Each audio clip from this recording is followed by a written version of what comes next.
Torch is traveling from St. John's, Newfoundland to Nunavut, traveling across Canada to raise awareness of the need for organ and tissue donations. The famous Torch of Life was blessed by Pope John Paul II on September 5th at Vatican City. And during the time that he blessed it, he proclaimed that organ and tissue donation is a genuine act of love and encouraged the entire world to become organ donors.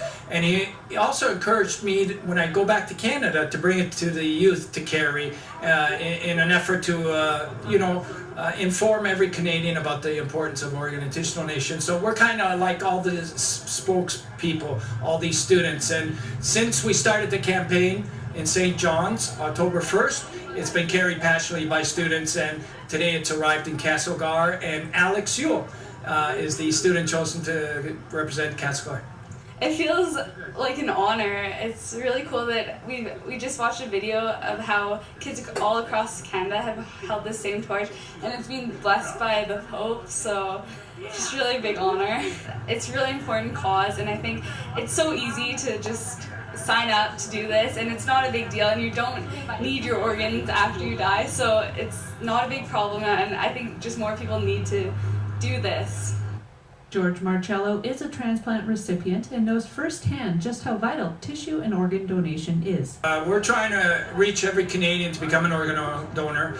If we can do that, we can literally save everybody that needs an organ donor, plus those that are trying to get on the waiting list. That's really what it's going to take. So then the question is, how do we go about doing that? So this is one of the ways, by getting students involved and trying to inspire the community to become organ donors. But there's much more work to still do.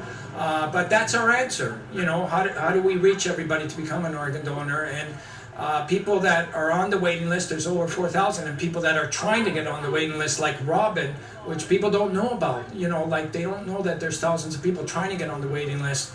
It's a serious problem. People are dying every day because they're not receiving organs. It's a very serious problem. It's very important because I'm on the situation where I'm not sick enough to be on the active waiting list, but it's because there's not enough organ donors.